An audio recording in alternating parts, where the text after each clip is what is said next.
महात्मा उपासक डॉक्टर सोहनराज तातेड़ पुनरुत्थान और आत्मविज्ञान के बाद अब ला रहे हैं सनातन सत्य, जैसी दृष्टि वैसी सृष्टि, कुदरत, कुदरती रचना एवं कुदरत के कानून से शाश्वत सुख की प्राप्ति। लॉग इन करें www.drsohanrajtated.com, YouTube channel doctor Sohanraj Tated, Play Store से डाउनलोड करें mobile app doctor Sohanraj Tated. ओम ह्रीं नमो अरहन्ताणं, ओम ह्रीं नमो सिद्धाणं, ओम ह्रीं नमो आयर्याणं, ओम ह्रीं नमो उवज्जायाणं, ओम ह्रीं नमो लोये सवसा गुणम, ऐसो पंच नमोकारो सव पावपणासनो, मंगलाणं च सव्वे सिंह पडमं हवै मंगलं, पडमं हवै मंगलं। ओम नमो भगवते वासुदेवाय, ओम नमः शिवाय। जय सच्चिदानंद। भाइयों और बहनों, मातृशक्ति को नमन। आज का हमारा बहुत सुंदर विषय लघुतम भाव का विकास। प्रभुता से दूर, लघुता से नजदीक। जो व्यक्ति लघु होता है, विनयशील होता है, सभी उसकी ओर आकर्षित होते हैं। लघुतम भाव एक मैग्नेट की तरह है जो कि लोहे को अपनी ओर आकर्षित करती है, क्योंकि लघुतम भाव के अंदर विनयशीलता रहती है, अहंकार शून्यता रहती है, और वह लघुतम भाव वाला व्यक्ति सब में समभाव देखता है, सब में एक सी आत्मतुलावत आत्मा के दर्शन करता है और सबके साथ प्रेम का वातावरण बनाता है। तो हम उस लघुतम भाव यानी कि विनयशील रहना, हम अपने आप को बड़ा नहीं माने, अपने आप को अहंकारी नहीं माने, अपना घमंड ना करें, ऐसी स्थिति को लघुतम भाव कहते हैं। इसका विकास कैसे करें? क्योंकि जो अरिहंत भगवान होते हैं वो लघुतम भाव में जीते हैं, क्योंकि उनके राग द्वेष समाप्त हो गए होते हैं। अतः लघुतम भाव का विकास करने के लिए कुछ बिंदुओं पर हम चर्चा करेंगे कि किन बिंदुओं का पालन करके हम लघुतम भाव का विकास कर सकते हैं। पहला ये है कि समभाव का होना, यानी कि राग द्वेष को दूर करना, उससे हम लघुतम भाव को पैदा कर सकते हैं। तो लघुतम भाव में राग द्वेष की कमी का होने का अर्थ यह है कि हमारा तीसरा नेत्र खुल जाना चाहिए। हमें सम्मान में, तिरस्कार में, जैसी भी स्थिति हो, सुख में, दुख में, लाभ में, हानि में एक समान अनुभूति होनी चाहिए, एक समान हमें रहना चाहिए। ये समभाव कहलाता है। और समभाव वाला व्यक्ति प्रतिक्रिया विरति करता है, यानी कि अगर मान लो किसी ने हमको गाली दी या किसी ने हमारे साथ में दुर्व्यवहार किया, तो हम उसको क्षमा कर देते हैं, हम उसको लेट गो कर देते हैं। तो लेट गो करने से प्रतिक्रिया आगे से आगे नहीं बढ़ती है और वो प्रतिक्रिया विरति कहलाती है। देखिए, लघुतम भाव पैदा करने के लिए जो राग देश के मुख्य घटक है, क्रोध, अहंकार, माया और लोभ, इनको कम करना होता है, इनका शमन करना होता है। क्रोध का शमन हम क्षमा भाव से कर सकते हैं, अहंकार का शमन मृदुता से कर सकते हैं, माया का शमन हम सरलता से कर सकते हैं, और लोभ को जो है हम संतोष के माध्यम से जीत सकते हैं। यानी जो जो हमारी ये दुश्मन हैं उन दुश्मनों के विरुद्ध अगर हम शुभ भावों को खड़ा करें तो शुभ भावों की वजह से वो ये जितने भी हमारे नेगेटिव थॉट्स है ये दब जाते हैं। शुभ भाव अशुभ भावों को दबाते हैं। इसीलिए हमें हमेशा शुभ भावों के अंदर रहना चाहिए, सकारात्मक सोच में रहना चाहिए। जिसकी सोच सकारात्मक है वही लघु हो सकता है। नकारात्मक सोच वाला व्यक्ति कभी भी लघु नहीं बन सकता। वो तो नकारात्मक की वजह से अपने आप को सबसे बड़ा इंसान मानने लगता है, तो लघुतम भाव कहाँ से आता है? लघुतम भाव जो आता है अपने भीतर, हम अपने आप को सबसे छोटा व्यक्ति समझें। जो संसार की सारी आबादी है उससे सबसे छोटा से छोटा मैं व्यक्ति हूँ। ये लघुतम भाव की पराकाष्ठा है। लघुतम भाव वाला व्यक्ति जो है अपने भीतर ऐसे भाव रखता है, वो किसी के प्रति बुरे भाव नहीं लाता है। ये लघुतम भाव का मुख्य लक्षण है। लघुतम भाव वाला व्यक्ति जो है वह जो एडजस्ट एवरीवेयर हो जाता है, कैसी भी परिस्थिति होती है उसके अंदर वो एडजस्ट हो जाता है। किसी भी तरह की कठिनाई होती हो उसको सॉल्व कर देता है। क्योंकि लघुतम भाव के अंदर जैसा हमने बताया कि ये राग द्वेष रहित होने से लघुतम भाव आते हैं। तो राग द्वेष रहित जब हम होते हैं या उसका अभ्यास करते हैं तो हमारा एक तीसरा नेत्र है समता का नेत्र, वो खुल जाता है। और थर्ड आई जब खुल जाती है तो हम दोनों पक्षों को समान समझने लग जाते हैं। और ये समानता का भाव हमारे भीतर लघुतम भाव लाता है। दूसरा जो है विनयशीलता। विनय सब गुणों की खान है। अगर एक विनयशीलता आ जाती है तो सारे गुण वहाँ आकर के इकट्ठे हो जाते हैं।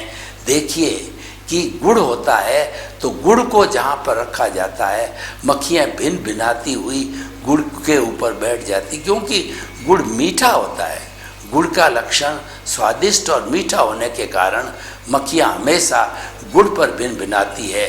इसी तरह से विनयशीलता जो है एक लघुतम का भाव है, इस व्यक्ति के अंदर होता है तो सभी उसकी ओर आकर्षित होते हैं। विनयशील व्यक्ति जो है वह किसी का नुकसान नहीं करता, वो सबके मंगल की कामना करता है, सर्वजन हिताय सर्वजन सुखाय की बात करता है। और लघुतम भाव के विरुद्ध जो अहंकारी व्यक्ति होता है वह अपने अहंकार की तुष्टि करने के लिए सामने वाले व्यक्ति को कुछ नहीं समझता है, उसका अनादर करता है और जो है वह अपने आप को बहुत सुपीरियर समझता है, दूसरों को इन्फीरियर समझता है। जब ये असमानता खड़ी होती है तब जो है हमारा लघुतम भाव चला जाता है। इसको प्रभुता का भाव कहते हैं। प्रभुता से प्रभु दूर। अगर प्रभु को पास में बुलाना है, अगर प्रभु के दर्शन करने हैं, प्रभु की सेवा करनी है तो केवल एक ही रास्ता है लघुता का। आपने कभी देखा होगा कि बड़े बड़े जो दर्शनीय मंदिर होते हैं उसके अंदर घुसने के लिए जो गेट जो मंदिर का होता है वह 2-2.5 फुट का बनाया जाता है। क्यों बनाया जाता है? कि उस गेट में से हर एक को निकलना होता है। तो गेट में से निकलने का अर्थ क्या होगा कि पहले अपने आप अपना कद छोटा करो, अपने अहंकार को नीचे बिठाओ, विनयशील बनो और फिर भगवान के दर्शन करो। तो इस तरीके से लघुता का भाव जो है हमें जीवन में आनंद देता है, प्रसन्नता देता है, खुशी देता है। तो हम उस भाव को क्यों ना अपनावें। और सबसे बड़ी बात है कि लघुतम भाव रखने से हमारे कर्मों की तेज निर्जरा होती है, क्योंकि लघुतम भाव एक संवर है। भगवान ने 2 तरह के धर्म बताए, एक तो संवर और निर्जरा। हर संवर के साथ में मैंडेटरी निर्जरा होगी ही, यानी हर संवर यानी हमारे जो भीतर कर्मों के आने का द्वार आश्रव है, जो कि 5 तरीके से आता है, मिथ्यात्व, अविरति, प्रमाद, कषाय और योग। उस द्वार को हमने बंद कर दिया, उस नाले को हमने बंद कर दिया, सीमेंटेड कर दिया, तो हमारी आत्मा या कॉजल बॉडी के भीतर कर्मों का आना बंद हो जाता है। वह संवर की स्थिति होती है, वह प्रत्याख्यान की स्थिति होती है, और वह स्थिति लघुतम भावों की होती है। लघुतम भाव कब आते हैं? जब व्यक्ति ज्ञानशील बनता है। और प्रभुता के भाव कब आते हैं? जब व्यक्ति बहिरात्मा होता है। बहिरात्मा होता है तो वह अपने आप को बहुत बड़ा समझता है, क्योंकि बहिरात्मा कर्ता बन जाता है। व्यक्ति कर्ता बनते ही प्रभुता के भाव में आ जाता है। अकर्ता बनते ही व्यक्ति लघुतम भावों में चला जाता है। और हमारी जो प्रकृति माँ है, जो कुदरत है, वह यही कहती है कि इस संसार को चलाने वाली मैं ही हूँ। सारा संसार व्यवस्थित शक्ति से चलता है। तुम कोई न तो करता हो, न बन सकते हो, न बनना चाहिए। ये लघुता का भाव है। लेकिन व्यक्ति अहंकार के वशीभूत होकर के अपने आप को मन वचन काया की हर क्रिया का करने वाला बता देता है। ये मकान मेरा है, ये मकान मैंने बनाया, मैंने बाल बच्चों को पाला पोसा, मैं बड़ा इंजीनियर, मैं डॉक्टर, मैं चार्टर्ड अकाउंटेंट, और सारा काम इस तरीके से मैंने किया। ऑनरशिप और डूअरशिप आ जाती है। वहाँ पर प्रभुता का भाव आता है, क्रूरता का भाव आता है, राग द्वेष का भाव आता है, अविनयशीलता का भाव आता है। इसीलिए हमारा जो ये सनातन सत्य कार्यक्रम है, यह कुदरती रचना और कुदरत के कानून पर आधारित है। और इसके माध्यम से हम आपको दृष्टि विज्ञान देते हैं। दृष्टि विज्ञान क्या है? कि आपकी जो रॉन्ग बिलीफ चल रही है, आप यथार्थ को अयथार्थ समझ रहे हो, उस अयथार्थ को हम पुनः यथार्थ में बदल करके आपको सही दिशा, सही रास्ता बता देते हैं। तो ये हमारे सनातन सत्य कार्यक्रम का उद्देश्य। और हम ये क्यों बताते हैं? कि हम आपको शाश्वत सुख, जो कि हमारी आत्मा का गुण है, उस शाश्वत सुख से रूबरू कराना चाहते हैं, शाश्वत सुख की नींव लगाना चाहते हैं, ताकि सने सने जो है आप धीरे धीरे जो है आप आगे जागृति रखते रहो और उस तक पहुंच सको। तो देखिए, बहुत सुंदर उपक्रम लघुता का भाव। लघुता का भाव होता है हमारे शरीर की एंडोक्राइन ग्लैंड्स के अंदर जो हार्मोन्स होते हैं, उन हार्मोन्स को बदल देता है। सीरोटोनिन इत्यादि हार्मोन्स जो है पैदा होते हैं, वो प्रसन्नता देते हैं, आनंद देते हैं और सुख की अनुभूति कराते हैं। क्योंकि हम जो है वो अहंकार शून्य हो रहे हैं, धीरे धीरे अहंकार को छोड़ रहे हैं। तो सारी सब बातों का अर्थ क्या है?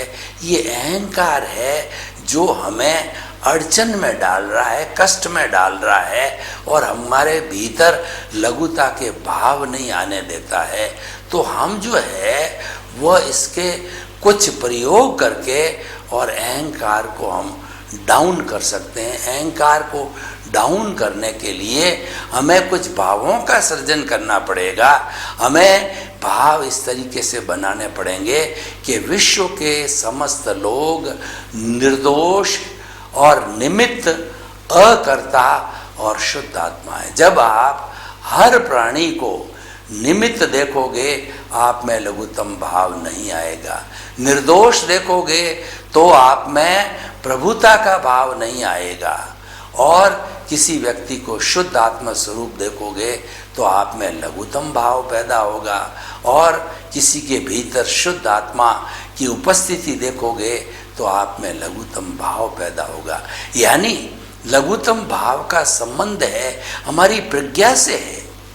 जहाँ प्रज्ञा निवास करती है वह लघुतम भावों को देती है, क्योंकि प्रज्ञा मोक्ष की जो है प्रतिनिधि है और उसके माध्यम से ही हम मोक्ष जा सकते हैं। और उसका जो है लक्षण भी जो है वो लघुतम भावों को देना होता है।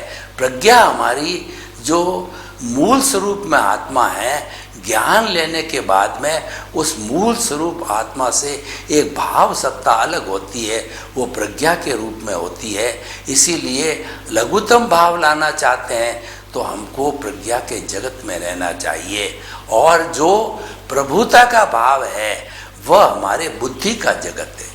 बुद्धि क्या करती है कि हमको भटकाती है, ये अच्छा है, ये अच्छा नहीं है, I like it, I don't like it, और यह व्यक्ति मेरे पास आना चाहिए, यह व्यक्ति मेरे करीब नहीं आना चाहिए। इस तरीके के जो है भाव है ये बुद्धि लाती है, इसलिए बुद्धि हमको भटकाती है। तो बुद्धि शब्दों से जुड़ी होती है, शब्द जहाँ तक रहेंगे वहाँ पर कई भेद खड़े होंगे, लेकिन जब हम प्रज्ञा के जगत में चले जाते हैं तो वो वाइब्रेशंस का जगत हो जाता है। वहाँ पर शब्द समाप्त हो जाते हैं, जिसको हम इंद्रियातीत कहते हैं, जिसको हम शब्दातीत कहते हैं, और वही सम्यक दर्शन की स्थिति होती है, वही जो है वो रियल ट्रुथ की स्थिति होती है। तो हमें लघुतम भाव पैदा करने के लिए हमें भीतर में गोते लगाने चाहिए।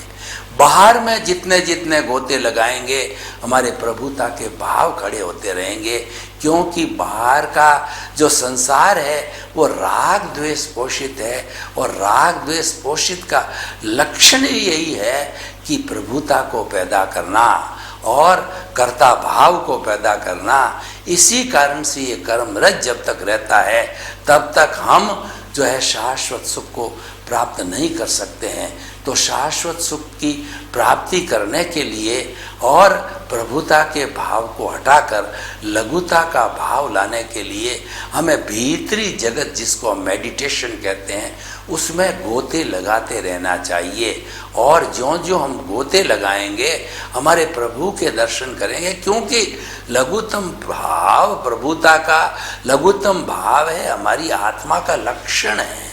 और कोई भी गुण है वो गुणी से कभी भी अलग नहीं होता है, उसके साथ के अंदर हर वक्त जुड़ा रहता है, वो इंटीग्रेटेड होता है, एम्बेडेड होता है। तो इसीलिए लघुतम भाव आत्मा का लक्षण है। तो हम कुछ प्रयोग करेंगे कि हम आत्मदर्शन कैसे करें। जो जो आत्मदर्शन करेगा व्यक्ति उसको निश्चित तौर से लघुतम भाव मिलेंगे, क्योंकि हमको आत्मदर्शन से पता चलेगा कि हमारा जो ये आत्मा है वो अनंत ज्ञान, अनंत दर्शन, अनंत शक्ति और अनंत सुख का धाम है। ये जो सुख का धाम है ये जो है लघुतम भाव लाता है। लघुतम भाव से विनयशीलता आती है। तो हम कुछ प्रयोग करें कि किस तरीके से हम अपने स्वरूप की जानकारी करें, अपने आप को जानें, अपनी आत्मा तक पहुँचें, ताकि हमारे लघुतम भावों का विकास हो सके। आंखें कोमलता से बंद कर दीजिए, रीढ़ की हड्डी एंटीना की सीधी तरह सीधी, आप उस आसन को ग्रहण कीजिए जिसके अंदर 15 मिनट आधा घंटा आराम से बैठ सके। दोनों हाथों की जो हथेलियां हैं वो ध्यान मुद्रा में कर लीजिए। अब हम भीतर जा रहे हैं। हमारा जो दर्शन केंद्र है, दोनों भ्रुकुटियों के मध्य का जो केंद्र है वो आज्ञा चक्र है, दर्शन केंद्र है। तो यहाँ पर जो है गुलाबी रंग के, पिंक कलर के चमकते हुए परमाणुओं को आप दोनों नथनों से भीतर खींचिए, भीतर खींचिए, और देखिए कि दर्शन केंद्र के ऊपर जो है एक गोला बन गया है, और यह गोला जो है वो हमारे को आनंद देने वाला है, प्रभु के दर्शन कराने वाला है। तो इससे हम जो है आगे बढ़ें तो जूं-जूं भीतर के जगत के अंदर हम चलते जाएंगे तो हमको लगता है कोई महापुरुष आने वाला होता है, तो उसके जो है वो रिसेप्शन के अंदर कितने कितने गेट लगाए जाते हैं। तो हम देख रहे हैं कि हमारे प्रभु के जो है वो दर्शन के लिए कितने गेट लगते हैं। उन गेट में से आप निकलिए, निकल करके और लास्ट के अंदर देखिए कि प्रभु जो है रूपक के रूप में विराजमान है। प्रभु तो अशरीरी है, अशरीरी होने के कारण दिखाई नहीं देता, उसको हथेली पर लाके हम दिखाई नहीं दे सकते हैं, लेकिन अनुभवजन्य होता है। आत्मा अनुभवजन्य है। तो आप हम रूपक के रूप में बताते हैं कि तेजो पद्म शुक्ल लेशियाएँ हैं जो कि हमको मुक्ति की ओर ले जाती है। तेजो लेशिया है वो चमकता हुआ पिंक कलर की आपको पट्टी दिखेगी, आपका जो आगे जो स्टेज बना हुआ उस पर पट्टी दिख रही है, और दूसरी पट्टी जो है चमकता हुआ हल्दी का रंग है, वो पद्म लेशिया है, वो आनंद की अनुभूति कराता है। और जो हमने अभी पिंक देखा, ये जो हमें शांति प्रदान करता है। तेजो लेशिया और शुक्ल लेशिया होती है एकदम ट्यूबलाइट के कलर की तरह, वाइट कलर की जो है शुक्ल लेशिया होती है। इस लेशिया का उदय और प्रारब्ध होने से जो है हम प्योरिटी की ओर जाते हैं। हम धीरे धीरे अपनी आत्मा का जो कार्बन शरीर है उसको समाप्त करते जाते हैं, और धीरे धीरे इसी प्योरिटी के कारण जब संपूर्ण निर्जरा हो जाती है तो हम स्वयं भगवान बन के, सिद्ध बुद्ध मुक्त बन के फिर कभी भी 84 लाख जीवा योनि में भटकने को नहीं आते हैं, और वहीं पर हम सिद्ध शिला में जाकर के ईश्वर बन के विराजमान हो जाते हैं। तो देखिए, हमने उस प्रभु के दर्शन किए, उस प्रभु को रिझाइए, उस प्रभु से बात कीजिए, प्रभु मुझे आपको मुक्ति भेजना है, आप शुद्ध स्वरूप में हो मुक्ति की अवस्थाओं में, लेकिन अज्ञान ने आपको जकड़ रखा है। आप मुझे ऐसी शक्ति दो, जागृति दो कि मैं मेरा ज्ञान समाप्त करता रहूं, मैं अकर्ता बनूं, मैं निमित्त निर्दोष अकर्ता शुद्ध आत्मा और जो है वह मैं बन करके और वो जगत कल्याण कर सकूं, लोक कल्याण कर सकूं।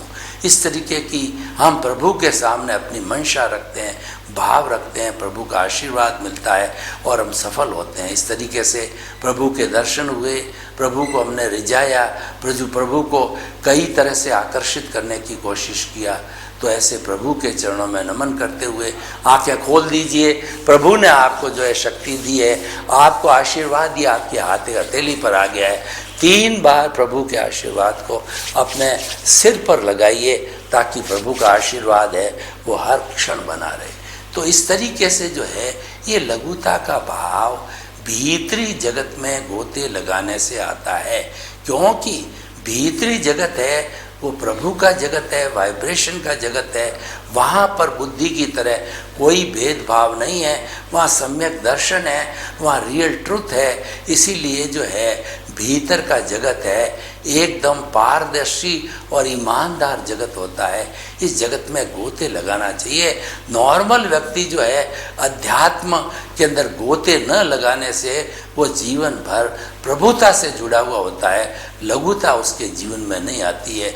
लघुता जो है वो मुमुक्षु साधु होते हैं, उसके जीवन में अवतरित होती है, क्योंकि वह व्यवहार पक्ष में भी विनयशील होते हैं और अध्यात्म पक्ष में भी विनयशील होते हैं। विनयशीलता एक अनुशासन है, विनयशीलता जो है एक अच्छा जीवन जीने की पद्धति है, विनयशीलता लोगों को से जोड़ने की पद्धति है। तो इसीलिए जो है ये हमारा जो एपिसोड जो है वो विनयशीलता पैदा करता है, यानी लघुतम भाव को पैदा करता है। और लघुतम भाव का विकास वाला व्यक्ति स्नेह स्नेह आगे बढ़ता रहता है, अपने कर्मों को खपाता रहता है, नए कर्मों का सृजन नहीं करता है। तो इस कारण से वो जब पुराना कॉजल बॉडी घटता जाता है तो एक समय वह भी आता है कुछ वर्षों की साधना के बाद कि वो स्वयं जो है सिमंदर स्वामी के चरणों में अपने 2, 4, 5 भाव करके सिद्ध बुद्ध और मुक्त बन सकता है। क्योंकि अभी भरत क्षेत्र के अंदर जो है वो मुक्ति कहिए, मोक्ष कहिए, उसके ताले लगे हुए हैं। जम्बू स्वामी ने ताले लगा दिए थे, तो अब तो ये बहुत समय के बाद में पुनः मोक्ष चालू होगा। लेकिन मोक्ष जो है आज भी महाविद्य क्षेत्र के अंदर खुला है, तो उस महाविद्य क्षेत्र के मोक्ष को जो है में जन्म लेकर के मुक्ति को प्राप्त कर सकते हैं। तो भाई और बहनों, लघुतम भाव के बहुत सारे फायदे हैं। लघुतम भाव वाला व्यक्ति है, कोई भी हमारे से उग्र प्रवृत्ति होकर के आएगा तो हम उसकी उग्रता को स्वीकार नहीं करेंगे, तब वह उग्रता जो है वह अपने आप समाप्त हो जाती है। क्योंकि उग्रता को हम लघुतम भावों से जो है वो जी सकते हैं। देखिए, लघुतम भावों की हम बात करें तो महात्मा गांधी लघुतम भावों वाले थे, वो अहंकार शून्य थे। उन्होंने ये निर्णय लिया कि 200 वर्ष पुरानी इन ब्रिटिशर की सरकार की जड़ों को जो है मैं सत्य और अहिंसा, दो बड़े साधनों के बल पर जो है इनको जो है असहयोग करके और इनको मेरे देश से खदेड़ूंगा। और वास्तव में उन्होंने जो है ये लागू किया और उनको देश से खदेड़ भी दिया। तो ये क्यों हुआ कि जो महात्मा गांधी है वो लघुतम भावों वाले व्यक्ति थे। जो व्यक्ति लघुतम भावों का व्यक्ति होता है वह अपना तो उद्धार करता ही है, यानी अपना तो शोधन वो करता ही है, क्योंकि सारी प्रक्रिया वो जानता है और उसके साथ साथ अपने इष्ट और मित्रों को भी वो ज्ञान देना चाहेगा ताकि कि उनका भी जीवन सुखी बने, समृद्ध बने। क्योंकि हम जो कार्य करते हैं वो लोक कल्याण, जगत कल्याण, जय जगत और लोगों के जनहितार्थ करते हैं। तो हमें वो कार्य करने हैं, वो डिमॉन्स्ट्रेशन करना है और वो हमको दृष्टि विज्ञान देना है, या हमें जो है उस चीज़ को जो है व्यक्ति का जो चल रहा है उसको हम जो है वो किस तरीके से भुगतान करें, यह जो है हमें जानकारी देने के लिए आता है। तो देखिए कि जीवन के अंदर क्रूरता तो भरी हुई है, लेकिन क्रूरता की जगह लघुतम भाव आता रहे और बना रहे तो कितनी सुंदर स्थिति बन जाती है कि हमें और कुछ करने की जरूरत नहीं है। कि 100 बीमार और 1 अनार की कहावत आप जानते हो, उसी तरीके से आपके जो है समस्त जितने भी कर्मों की निर्जरा करनी है तो आप लघुतम भाव को जनरेट कीजिए, पैदा कीजिए और लघुतम भावों में रहिए। लघुतम भावों में रहने के कारण जो है हमारा कोई भाव नहीं पड़ता है, हमारी कॉजल बॉडी है वो वृद्धिंगत नहीं होती है। इसलिए जो है हमें ये लघुतम भावों को जीवन के अंदर स्थान देना चाहिए। लघुतम भावों की प्राप्ति करने के लिए जो सूत्र हमने बताए कि राग द्वेष को कम करो और उसके साथ साथ में सामान्य दृष्टिकोण है, आत्मतुल्य का सिद्धांत है, उसमें रहने की कोशिश करो और विनयशीलता को पैदा करो। इस तरीके से लघुतम भावों को पैदा करने के लिए या विकास करने के लिए और भी बहुत से रास्ते हो सकते हैं, लेकिन कुल मिलाकर के अगर आपको शाश्वत सुख की प्राप्ति करनी है तो आपके भावों में लघुता आनी चाहिए। लघुता का अर्थ होता है विनयशीलता। लघुता का अर्थ होता है कि जो है मैं इस संसार का सबसे छोटा व्यक्ति हूँ। और लघुतम भावों वाला व्यक्ति जो है हमेशा यही चिंतन करता है कि परम विनय से मैं मूढ़ हूँ, अज्ञानी हूँ, मैं कुछ नहीं जानता। क्योंकि वो ज्ञान पिपासु होता है, वो ज्ञान लेना चाहता है। तो ज्ञान लेने के लिए हमें अपने भीतर जो हमारा मस्तिष्क है वो खाली रखना पड़ेगा। अधकल गगरी छलकत जाए, आधा भरा हुआ घड़ा छलकता रहता है। तो अगर घड़ा खाली है तो क्या छलकेगा? यानी हमारे भीतर आपने जैसा भी ज्ञान है वो भर दिया तो नया ज्ञान कहाँ से आएगा? तो नया ज्ञान सत्संग के द्वारा, सद्गुरु के पास जाके, स्वाध्याय करके और जो है हमारा अच्छा साहित्य पढ़ करके हम सद्ज्ञान को लेना चाहें तो हम सद्ज्ञान ले सकते हैं। लेकिन वो भरा हुआ होने के कारण वो किस में भरा जाएगा? वो तो बाहर बह जाएगा। तो इसलिए हम कहना चाहते हैं कि लघुतम भाव एक ऐसा सूत्र है जो कि आप में हल्कापन पैदा करता है, आपके अंदर जो है छोटा रहने का एहसास पैदा करता है। देखिए, बड़ा बनने में क्या होता है कि व्यक्ति को अहंकार आ जाता है, लेकिन छोटा बने रहने में कभी भी अहंकार नहीं आता है। और उस विनयशीलता के कारण जो है हम हर एक के साथ में एडजस्ट हो जाते हैं, चाहे समाज का काम हो, चाहे परिवार का काम हो, तो हम उसमें एडजस्ट हो जाते हैं। आजकल जो परिवार टूट रहे हैं उसका मुख्य कारण है प्रभुता के भावों को आना। प्रभुता के भाव हमें हर तरीके से जो है नुकसान पैदा कर रहे हैं। अतः व्यवहार जगत हो चाहे निश्चय जगत हो, दोनों को अच्छा बनाने के लिए जो है लघुत्तम भाव को पैदा करें। सर्वे भवन्तु सुखिनः, सर्वे सन्तु निरामया। लोक के सब जीवों को सुख मिले, शांति मिले, आनंद मिले, प्रेम मिले और आपके प्रति मंगल भावना, शुभकामना। ओम शांति। महात्मा उपासक डॉक्टर सोहनराज तातेड़ पुनरुत्थान और आत्मविज्ञान के बाद अब ला रहे हैं सनातन सत्य, जैसी दृष्टि वैसी सृष्टि, कुदरत, कुदरती रचना एवं कुदरत के कानून से शाश्वत सुख की प्राप्ति। लॉग इन करें www.drsohanrajtater.com, YouTube channel doctor Sohanraj Tated, Play Store से डाउनलोड करें mobile app doctor Sohanraj Tated.